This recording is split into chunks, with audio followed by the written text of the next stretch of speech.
আহ সবাই ভালো আছেন নিশ্চয়ই। আমার আপনাদের সাথে আজকে জাস্ট প্রথম কথাবার্তা। তো দেখি আমার এ যাবৎকালে আর কি যতটুকু জ্ঞান অর্জন হয়েছে বা যতটুকু আমি প্রিপারেশন নিতে পেরেছি বা যতটুকুই যা অর্জন করেছি আপনাদের সাথে জাস্ট শেয়ার করার উদ্দেশ্যেই আপনাদের সাথে আজকে এখানে আসা। বা আমি চেষ্টা করব এরপর থেকে যতটুকু সম্ভব আপনাদের সাথে আমার ব্যক্তিগত আমি কিভাবে প্রিপারেশন নিয়েছি বা আমি কিভাবে কোন ওয়েতে পড়াশোনা করেছি আহ, সেগুলো আপনাদের সাথে একটু শেয়ার করা। তো দেখেন বাংলাদেশে আর কি ম্যাক্সিমাম যেটা হয় ইন জেনারেল স্টুডেন্টের জন্য আপনার দুইটা চাকরি মেইনলি আমাদের একটা আপনার বিসিএস এবং আর একটা ব্যাংক। তো স্বাভাবিকভাবে আর কি দেখা যায় যে আগের যে কোশ্চেন প্যাটার্নটা ছিল যে ব্যাংকের কোশ্চেন প্যাটার্নটা একটু ভিন্ন ছিল, আর বিসিএস এর কোশ্চেন প্যাটার্নটা একটু ভিন্ন ছিল। কিন্তু বর্তমানে বর্তমানে আপনি যদি বিসিএস এর প্রিপারেশনটা খুব ভালোভাবে নিতে পারেন তাহলে কিন্তু আপনার ব্যাংকে চাকরি পাওয়াটা আপনার তুলনামূলক একটু ইজি হয়। হ্যাঁ, সো আমরা ম্যাক্সিমাম কথা বলবো যে আপনার বিসিএস কেন্দ্রিকই।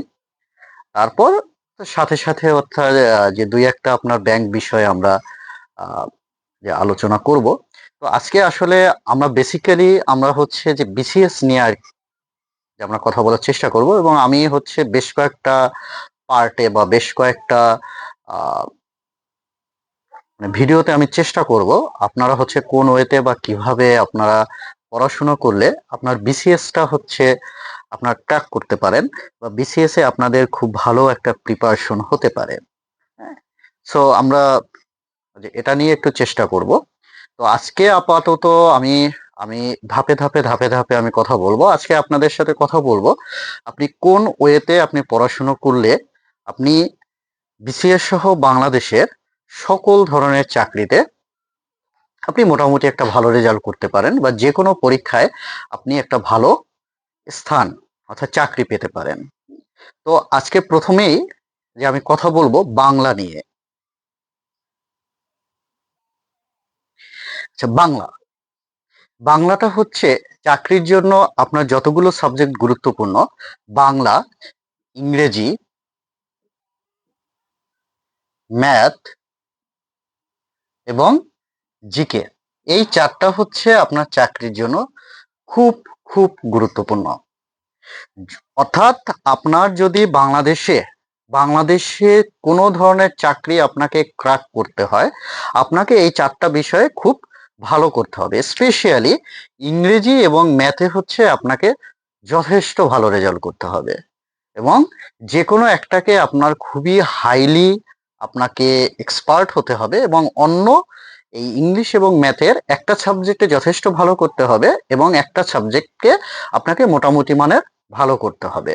কিন্তু অনেক ক্ষেত্রে দেখা যায় বাংলা এবং জিকে কে আমরা খুব একটা লাইমলাইটে আনি না, কিন্তু আপনাকে যদি চাকরি পেতে হয় আপনাকে এই বাংলা জিকে সহ প্রত্যেকটা সাবজেক্টই আপনাকে খুবই ভালো প্রিপারেশন নিতে হবে। তো আজকে আমি আপনাদের সাথে যে কথা বলবো বাংলায় আপনি কিভাবে প্রিপারেশন নেবেন বা বাংলায় আপনি কোন ওয়েতে পড়াশোনা করলে আপনি বাংলাদেশ সিভিল সার্ভিস সহ সকল প্রকারের চাকরিতে আপনি খুবই একটা ভালো মানের রেজাল্ট বা খুবই একটা ভালো মানের মার্কস ক্যারি করতে পারেন।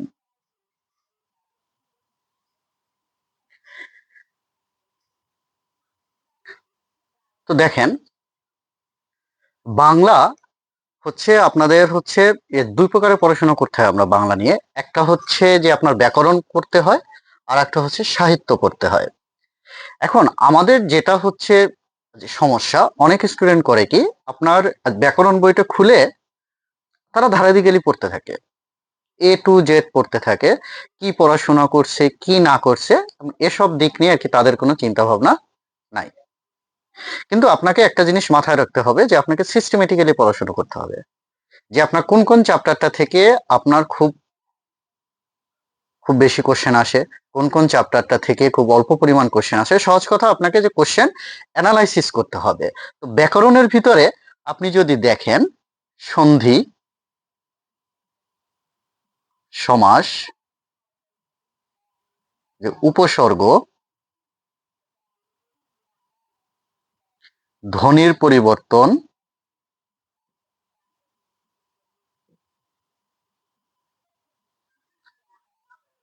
শব্দ এবং কারক, যেটা হচ্ছে আপনার বিসিএস বাদে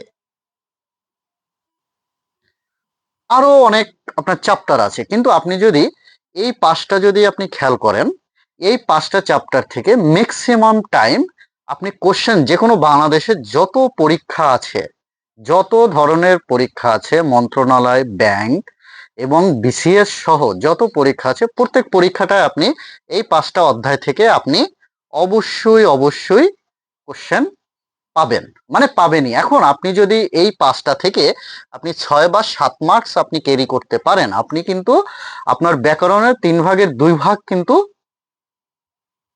যে হয়ে গেল। আর এটা ছাড়া স্বাভাবিকভাবে আপনার কিছু কিছু কোশ্চেন থাকে, যে যে কোশ্চেন গুলোতে আপনার হচ্ছে এমনিতেই পারবেন আপনারা। সো আপনি যদি অনেক বেশি পড়াশোনা না করে আপনি যদি একটু সিস্টেমেটিক্যালি পড়াশোনা করেন, তাহলে দেখবেন আপনার যে ব্যাকরণ অংশে মার্কস পাওয়া খুব একটা কঠিন কিছু না। আপনি আপনি যদি কোশ্চেন গুলো মানে অ্যানালাইসিস করেন, আপনি যদি কোশ্চেন গুলো ভালোভাবে দেখেন, যে দেখবেন যে ব্যাকরণ থেকে এই পাঁচটা অধ্যায় থেকেই আপনার অনেক কোশ্চেন আসে। এখন আপনি চাইলে অনেক কিছু বলতে পারেন, অনেক কিছু করতে পারেন, আপনার শব্দের অনেক একটা বড় চ্যাপ্টার, হ্যাঁ, শব্দ অবশ্যই যে অনেক একটা বড় চ্যাপ্টার। এখন যদি আপনি এই পাঁচটা অধ্যায়কে খুব ভালোভাবে রপ্ত করেন, তাহলে বাংলার বাংলার এই ব্যাকরণের অংশটুকু আপনি যথেষ্ট যথেষ্ট ভালো মার্কস ক্যারি করতে পারবেন।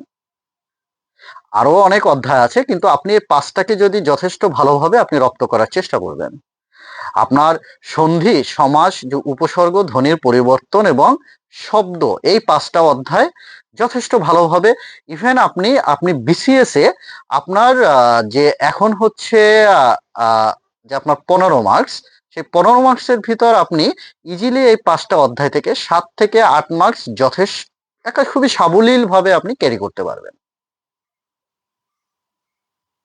যথেষ্ট সাবলীল ভাবে ক্যারি করতে পারবেন। এই 7-8 মার্কসের সাথে আপনার 2 বা 3 মার্কস এটা আপনি এমনিতেই পারবেন। তো আপনি যদি হচ্ছে 15-র ভিতরে 11 বা 12 মার্কস ক্যারি করতে পারেন, সেটা হচ্ছে ব্যাকরণের জন্য যথেষ্ট একটা ভালো মার্কস। সেকেন্ডটা হচ্ছে আপনার সাহিত্য। আচ্ছা, সাহিত্য পাঠটা অনেকে ভয় পায়। সাহিত্য পাঠে ভয় পাওয়ার একটা বেসিক কারণটা হচ্ছে যে সাহিত্য আজ আপনার মুখস্থ নির্ভর। এখন কথা হচ্ছে, সাহিত্য হচ্ছে একটা বিশাল একটা ব্যাপার। আপনি এই বিশাল ব্যাপারটাকে আপনাকে প্রথমে হচ্ছে আপনাকে ছোট করতে হবে। আপনার যে কোনো কিছু আপনি যদি আপনার কথা হচ্ছে যে এটা একটা হচ্ছে যে প্রতিযোগিতামূলক পরীক্ষা।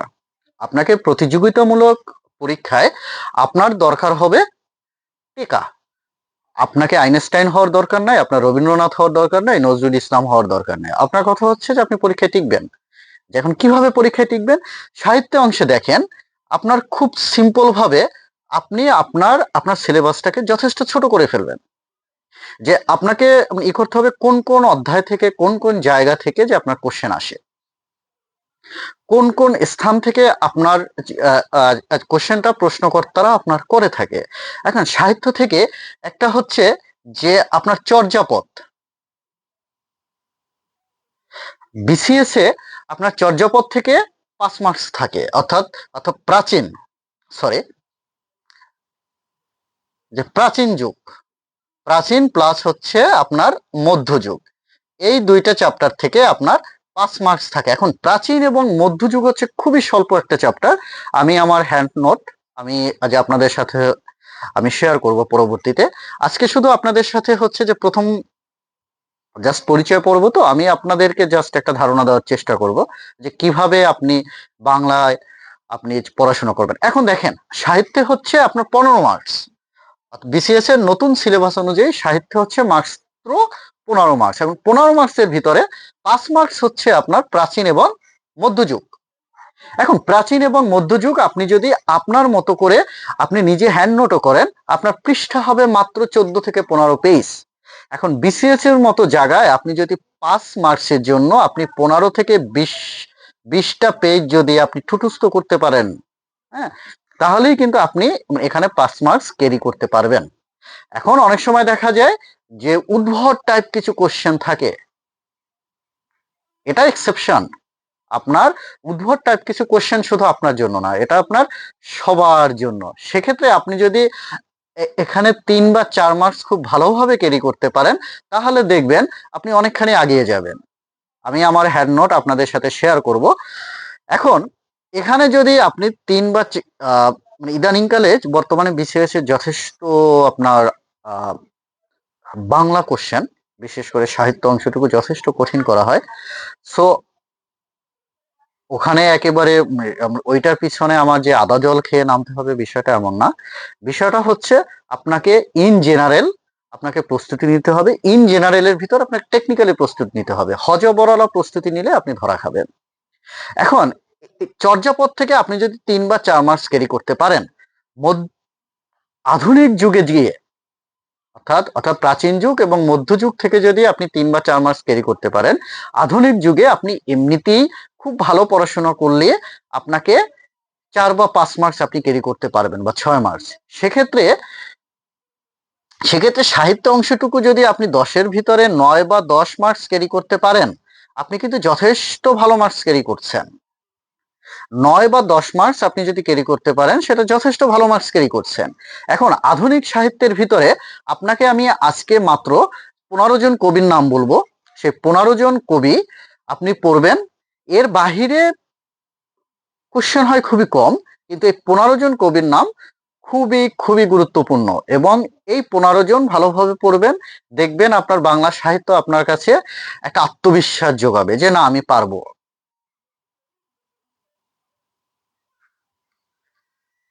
এই হচ্ছে আধুনিক যুগের আপনার যে 15 জন আপনার যে ইম্পর্টেন্ট যে কবি। এর বাইরে আপনার কোশ্চেনটা আসে একটু কম। এই আপনার 15 জনের হচ্ছে আপনার ফুললি ডিটেলস আপনারা পড়বেন, যে কে কে: ঈশ্বরচন্দ্র বিদ্যাসাগর, বঙ্কিমচন্দ্র চট্টোপাধ্যায়, শরৎচন্দ্র চট্টোপাধ্যায়, মীর মশাররফ হোসেন, রবীন্দ্রনাথ ঠাকুর, কাজী নজরুল ইসলাম, জীবনানন্দ দাশ, মাইকেল মধুসূদন দত্ত, জসিমউদ্দিন, মানিক বন্দ্যোপাধ্যায়, ফররুখ আহমেদ, সুকান্ত ভট্টাচার্য, শামসুর রহমান, সৈয়দ শামসুল হক এবং আখতারুজ্জামান ইলিয়াস। এই 15 জন থেকে ম্যাক্সিমাম পরীক্ষায় আপনি বাংলা সাহিত্য থেকে, আধুনিক যুগ থেকে আপনি কোশ্চেন পাবেন। এর বাইরেও আপনার অনেক অনেক অনেক আপনার হচ্ছে যে কবি সাহিত্যিকরা আছে, কিন্তু আপনি যদি সকল কিছু পড়তে যান, আপনার মাথায় অনেক গার্বেজ ঢুকে যাবে। আপনি অনেক বেশি পড়বেন। এটার থেকে গুরুত্বপূর্ণ হচ্ছে আপনি যতটুকু পড়বেন আপনার ততটুকু আপনাকে ইমপ্লিমেন্ট করতে হবে। আপনি পরীক্ষার খাতায় যত বেশি ইমপ্লিমেন্ট করতে পারবেন, আপনার তত বেশি লাভজনক। সো আপনাকে আগে দেখতে হবে যে আমি কতটুকু পড়তেছি, আমি কতটুকু ধরে রাখতে পারতেছি। সো এই 15 জন পড়লে আপনি অনেকখানি এগিয়ে যাবেন। এর সাথে সাথে তো আপনার ইস্যু আসি, যে ধরেন আপনার যে আধুনিক যুগের যদি বলে থাকি, এর থেকে আপনার সংবাদপত্র, আপনার সংবাদপত্রটা দেখতে হবে সাথে সাথে। তারপরে আপনাকে হচ্ছে মুক্তিযুদ্ধ ভিত্তিক যে সাহিত্যগুলো সেগুলো দেখতে হবে, ভাষা আন্দোলন ভিত্তিক সাহিত্যগুলো দেখতে হবে, এবং চরিত্র দেখতে হবে। এই এতটুকু, এই কম্প্যাক্ট জাস্ট হচ্ছে আপনাকে এই যে ব্যাকরণ এবং হচ্ছে যে সাহিত্য, এতটুকু পড়লে আপনাকে হচ্ছে বিসিএস সহ বাংলাদেশের সকল পরীক্ষায় খুব ভালো একটা প্রিপারেশন আপনি নিতে পারবেন। আজকে আমার প্রথম আপনাদের সাথে জাস্ট হচ্ছে, সেক্ষেত্রে দেখা যায় আমার কিছু জড়তা কাজ করতে পারে, আমার কিছু হচ্ছে ভুলভ্রান্তি হতে পারে। সেগুলো আপনারা ক্ষমা সুন্দর দৃষ্টিতে দেখবেন। আমি আস্তে আস্তে আস্তে আস্তে ধীরে ধীরে চেষ্টা করব যে আপনাদের সাথে আরেকটু ভালোভাবে ইন্টারাক্ট করার। আমি আসলে সময়টা একটু কঠিন হয়ে যায় আমার জন্য, যে আসলে চাকরি বাকরি করে আহ, যে আপনার এ ধরনের একটা প্ল্যাটফর্ম দাঁড়া করানো একটু কঠিন। বাট আমি চেষ্টা করব যে আপনাদের সাথে যতটুকু সম্ভব। আজকে হচ্ছে বাংলাটা আমি জাস্ট যে ওভারঅল একটা করার চেষ্টা করছি, যে যে কোন কোন জায়গাটা থেকে আপনি জাস্ট টাচ করবেন। আপনার আপনার পরীক্ষা হলে আপনি কতটুকু ইমপ্লিমেন্ট করতে পারেন সেটা হচ্ছে একটি বিষয়। ডিটেলস আমি আস্তে আস্তে যে আলোচনা করব। আমি আহ, বাংলা টোটাল ডিটেলস কোন কোন জায়গা থেকে কতটুকু করবেন, আমার যতটুকু হ্যান্ড নোট আছে আমি আপনাদের সাথে শেয়ার করব। পাশাপাশি আপনারা আপনারা ভালোভাবে পড়াশোনা করবেন। আগামী ক্লাসে বা আগামী দিন বা আগামী ভিডিওতে আমি আমি ইংরেজি এবং হচ্ছে যে পর্যায়ক্রমে আমি সকল বিষয় নিয়ে ধীরে ধীরে আলোচনা করব। এবং আমি ছোট ছোট টপিকসে যতটুকু আপনাকে পড়তে হবে, যতটুকু পড়লে আপনি বিসিএস এর মতো জায়গায় আপনি 130 140 মার্কস ক্যারি করতে পারেন, আমি ততটুকু চেষ্টা করব। আমার যে অভিজ্ঞতা আপনাদের সাথে শেয়ার করার চেষ্টা করব। আজকের জন্য ধন্যবাদ, ভালো থাকবেন।